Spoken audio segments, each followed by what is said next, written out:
My name is Emma Carter. I'm 30. For most of my 20s, I thought competence was a kind of love language. Show up, answer emails on time, be the one person who remembers birthdays and bill amounts. I work in software, which teaches you to expect logic in people. People should be debuggable, right? Replace a bad input and the output will change. Romantic life rarely follows that rule. Michael Chen had been 2 years of an exception. He was charming in weathered sweater photos, an easy laugh on video calls, and the sort of person who texted long paragraphs if I didn't respond within 30 minutes. At first it read like affection, concern folded into sentences. Over time it felt less like tenderness and more like a requirement. If I didn't check in, I'd be punished with a panic grid of messages until I explained myself. That Tuesday was one of those heads-down days. Back-to-back meetings from 9 until noon, code reviews, and a design sync I couldn't miss. I told Michael the night before I'd be largely unreachable. He said he understood. I believed him because I wanted to. At 10:47 a.m., while I was ankle-deep in a sprint planning, my phone vibrated until the vibration felt like an earthquake. 17 messages. The first were normal. Hope your meeting's going well, babe. Then miss you. Then, are you there? Then a climb to the frantic.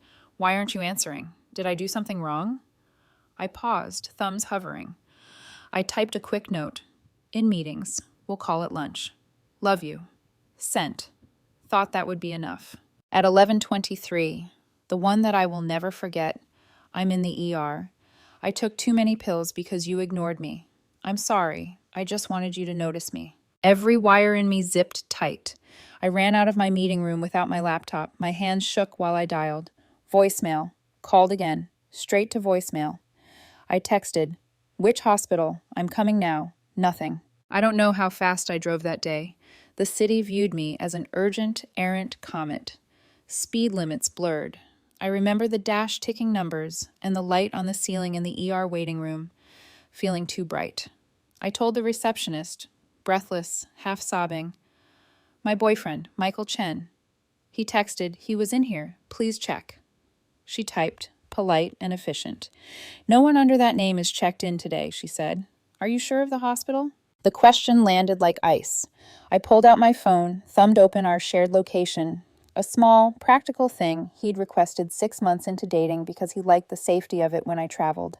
There it was, a blue dot pulsing in the Serenity Springs Resort, the pin exactly where the resort's pool and outdoor terrace sit. Not a hospital, not even nearby. I drove to the spa slower this time, as if easing the car might steady the tremor inside me. Serenity Springs was the sort of place I'd joked about taking him to for his birthday. Glass facades, palm planters, a pool so staged it could be on a calendar. From the parking lot, floor-to-ceiling windows framed a scene that looked like a vacation ad, a man and a woman laughing, sun on their shoulders, soft music, drinks with little umbrellas. He was there, Michael, relaxed in a linen shirt, laughing like it cost nothing.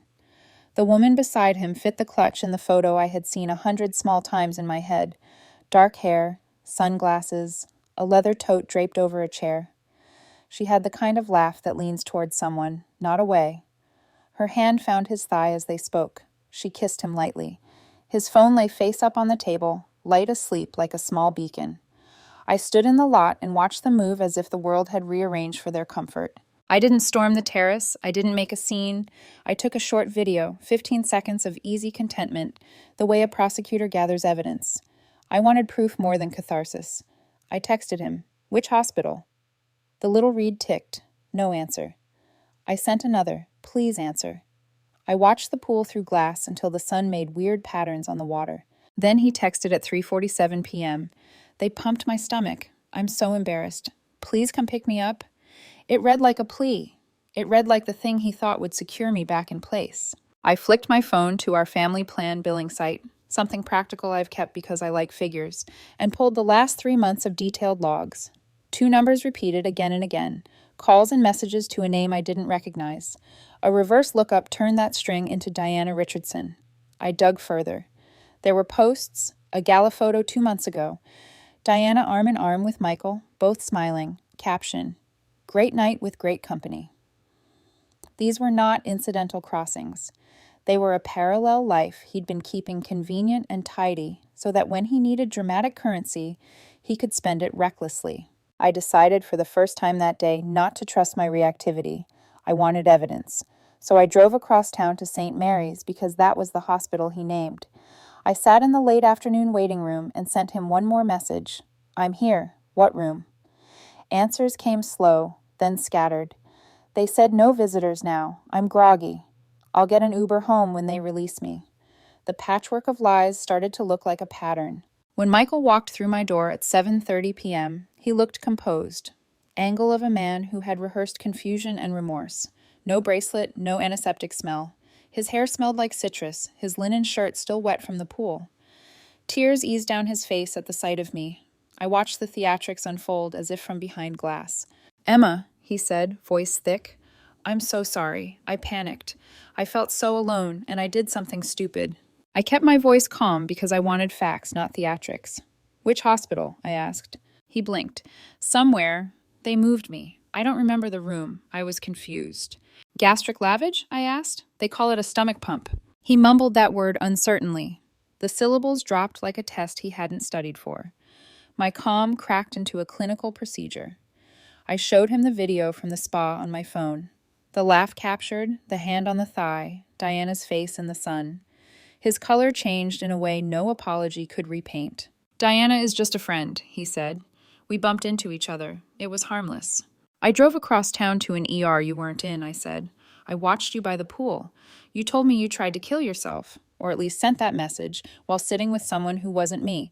Which story is true? He tried every tactic. The confused man, the guilty lover, the man who promised to be better.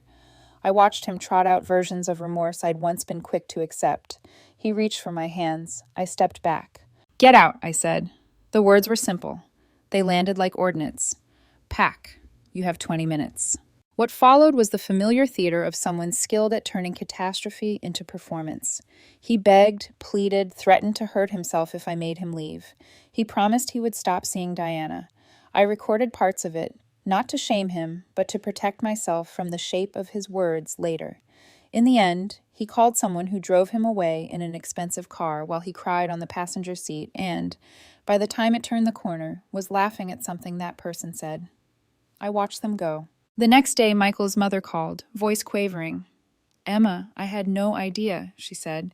When I sent her the footage, the timestamps, the message logs, the apology came fast, and with it, the thin oxygen of vindication. Linda said quietly, Bring me what you have. Evidence finally matched feeling. There was a knock on my door the night after. Her face was small in the threshold. The pleading voice I knew tried every variation. It was a mistake. People make mistakes. I'm scared. You don't understand. I stood on the other side of the door and watched as the person I thought I loved performed the script I'd been taught to read as intimacy. That was when I knew the work ahead wouldn't be dramatic. It would be practical. Lock changes, block numbers, therapy appointments, changing passwords.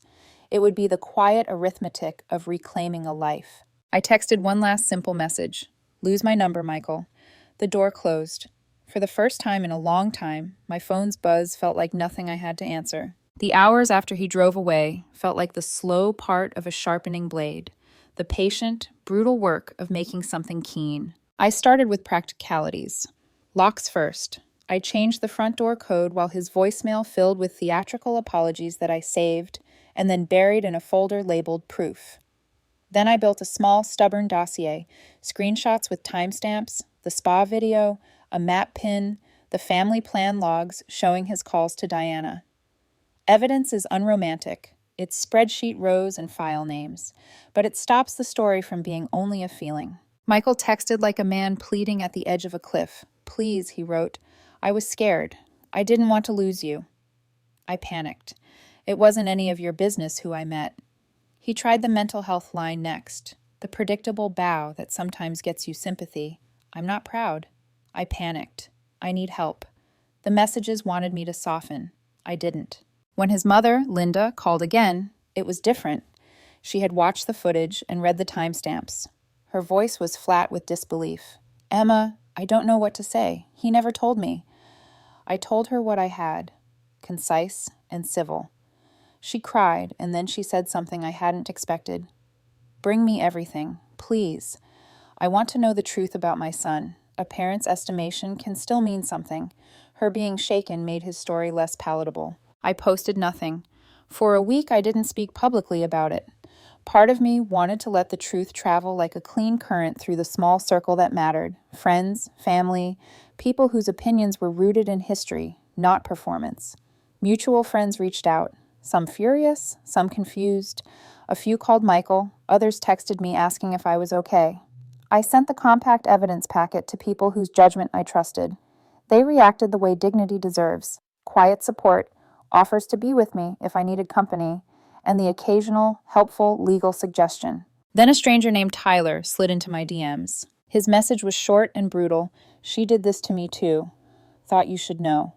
He sent a screenshot of the same text I'd received months earlier, and a photo of a hospital check-in where Diana's name had been used as an excuse. He'd been through the cycle: panic text, drive to hospital, no one there, later a photo of her laughing with another man. He'd gone to the police, Tyler said, but without a clear crime on paper, there wasn't much they could do. He'd filed his story and moved on. He wanted me to know I wasn't alone. Once the pattern emerged, the gaslighting had the brittle, repetitive quality of a play with the same lines. The script became clear: create crisis, demand proof of devotion, punish absence, then retreat into affection when the partner returns. The pattern was less romantic manipulation and more a perverse economy of attention: sell fear, collect care. I told myself I wouldn't let the humiliation go public, but Michael didn't wait for my silence. He posted something vague that read like a plea for privacy: "I'm struggling with mental health. Please be kind." The comments swelled. Some kind, some accusatory. A few people assumed the worst about me from the single-sided version he'd offered.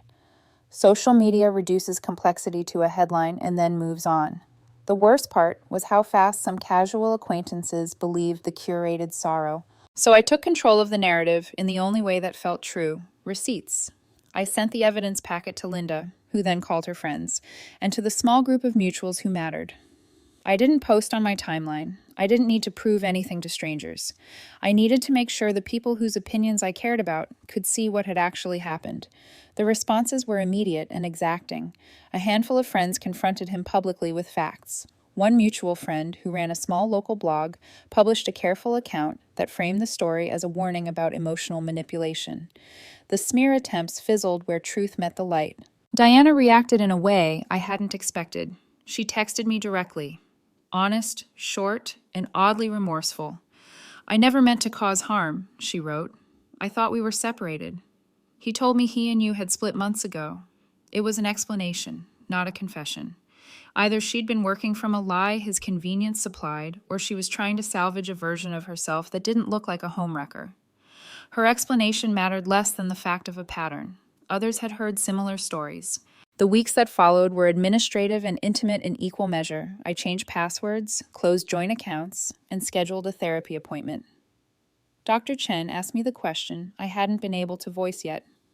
"When did you first feel like you were shrinking?" The answer came like a small admission. "About 6 months in," I said. "I stopped asking for things. I started monitoring my own behavior to avoid a meltdown. I turned down a promotion because travel would mean more accusation. Naming it felt like taking the first step back to myself. Work was a refuge. My team noticed the steadiness that returned when I stopped answering messages at 2 a.m. People who had watched me shrink began to see a version of me that was unfettered. I started going to pottery on Thursdays because the quiet force of shaping clay steadied me. I went on long walks without answering the phone. Small things, but they accumulated. And slowly, others came forward. Tyler met me for coffee. He was steady and direct. He told me about the ways Diana's patterns were rehearsed, about the months of being conditioned to prove devotion with inconvenience.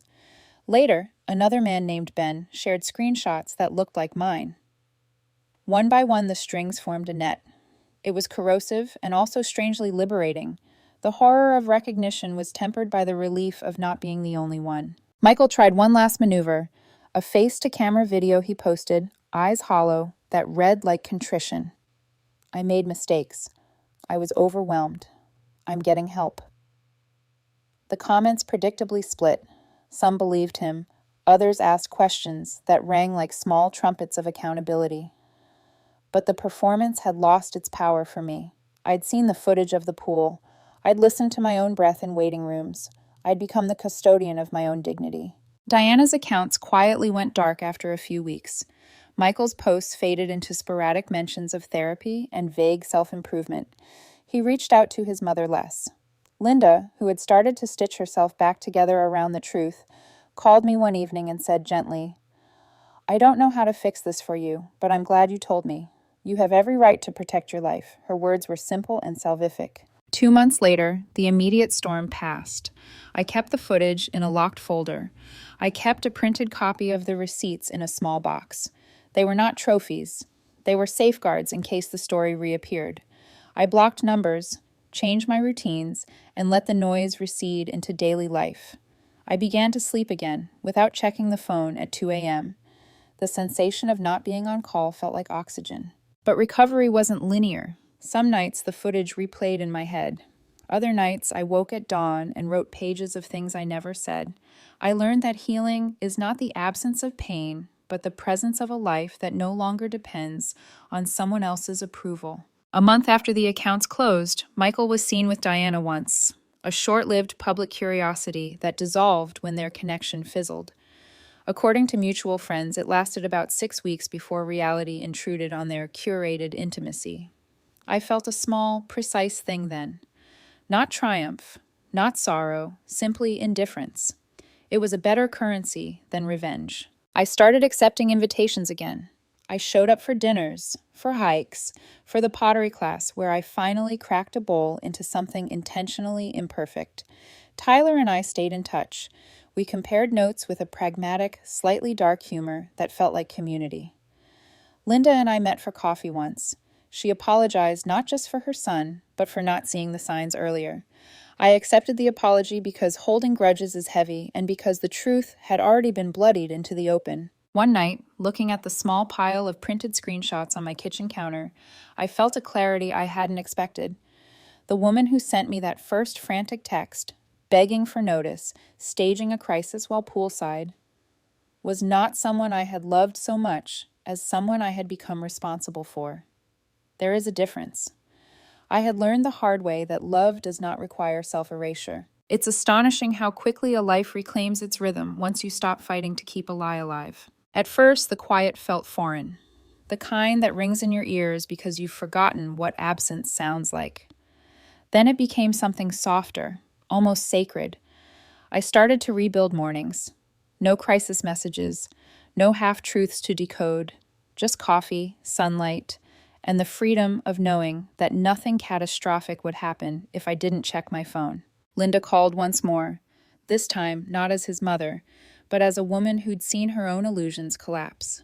"I always thought I raised him to tell the truth," she said quietly, "but maybe he learned that from watching me stay silent." We didn't talk about forgiveness. We talked about patterns, about how people like Michael and Diana build little worlds out of desperation and then invite others in just to steady the walls. It was oddly comforting, like comparing bruises. Then one afternoon, a letter arrived, an actual, physical letter. No return address, just my name in handwriting I knew too well. I hesitated for a full hour before opening it. "Emma, you don't owe me anything, least of all your attention. But I've been told that honesty is part of healing, and this is the only way I can attempt it. I don't expect you to believe me. I wouldn't either." Diana and I were both drowning. The things we did weren't about love. They were about proving we still had power over someone. It's pathetic, I know. "You were kind to me in a way that made me feel seen. I think I resented that, the idea that someone could see me clearly and still walk away. You said once that love should make you more honest. You were right. I'm in therapy. I'm not asking for forgiveness, just hoping that someday when my name comes up, it won't sound like a curse. Michael." I folded it once, twice, 3 times, then I burned it in the sink. Not out of anger, but because ashes are easier to live with than unfinished sentences. That night, I slept through till morning for the first time in nearly a year. A few weeks later, Tyler texted me a picture from a hiking trail, his dog grinning, mountains behind him. You ever think we made it out? He wrote. No, I replied. We rebuilt something new. We met for coffee again. This time there was no comparing notes about trauma, just two people laughing about nothing in particular, the kind of laughter that means survival. By summer, the story that once defined me had shrunk to a single line in conversations. Yeah, that was a rough year. It no longer lived in my throat. It lived in the past, where it belonged. When I passed the spa one afternoon, I didn't flinch. I looked through the glass and saw strangers laughing by the pool, the same spot where my illusion had once shattered. The air didn't thicken, my chest didn't tighten. I just kept walking. And that's when I knew. Healing doesn't announce itself with fireworks. It arrives quietly, disguised as an ordinary day when you realize the story no longer hurts to tell. There's a moment, weeks after you've stopped talking about it, when the story stops belonging to them. It becomes yours again. Not as a wound, but as a lesson written in invisible ink. I started noticing how the smallest choices rebuilt my life. Leaving my phone on Do Not Disturb overnight, cooking dinner for one without feeling lonely, answering a question without second-guessing if it would start a fight. That's how healing hides, in repetition, not revelation. One Sunday I went back to the coast, the same beach where he once promised me forever. The water looked the same, but it didn't remember us. That was the mercy of it.